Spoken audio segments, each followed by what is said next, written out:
presentation right now focuses on new buildings, and half of all spending is on renovation.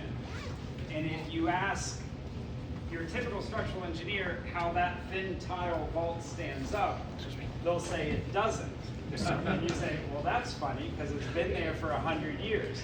But then you open the little side storage behind it, and you see two little flying buttresses, almost insignificant pieces of brick. Thank goodness no one ever removed one of those. Because just like in high Gothic construction, they're essential for supporting that semicircular Guastavino vault. So Janet was a huge supporter to me when I was starting out working in the archive at Avery that has these drawings that were rescued from the dumpster here. And ultimately we worked together, and you just helped me so much. My book came out in 2010, which is almost 15 years ago now, and we did exhibition. You can still find copies of it if you haven't finished your Memorial Day shopping. And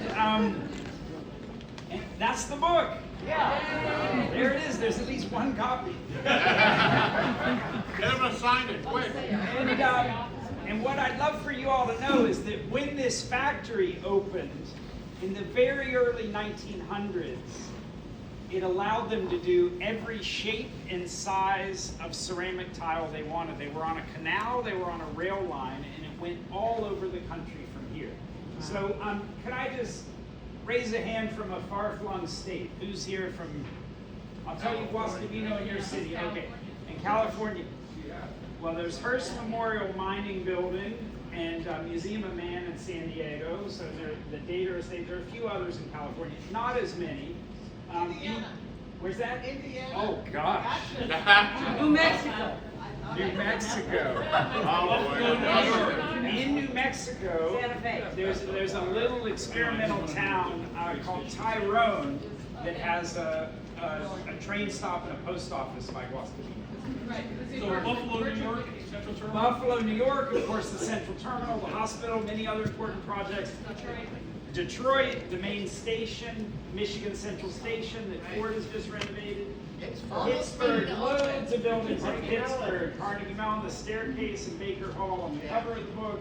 The City County building, lots of buildings. There are about 80 buildings in Boston, and the Boston Public Library is the first major one.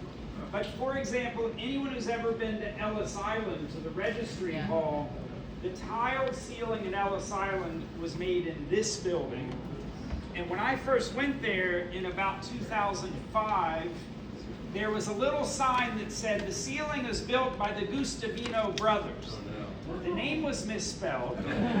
They weren't brothers, it was father and son. The father had died a decade earlier. It was built by the son.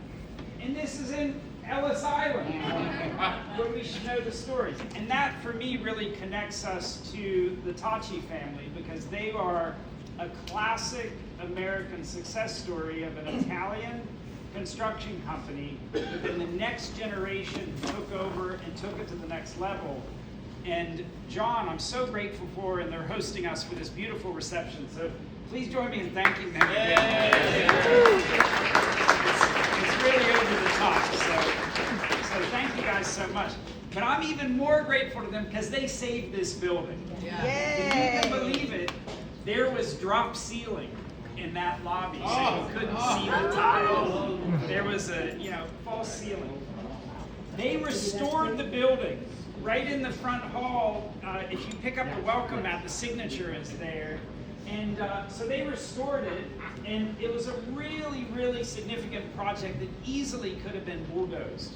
And the original Penn Station, when it was knocked down in New York, it had Guastavino dome ceilings.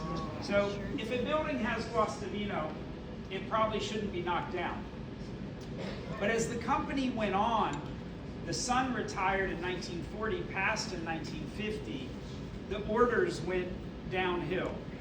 And we found in the Avery Library a letter from Frank Lloyd Wright asking for a bid on a structural tile dome. That's the key thing about these tiles. They're not decorative, they are decorative, but they're also self-supporting, they're structural.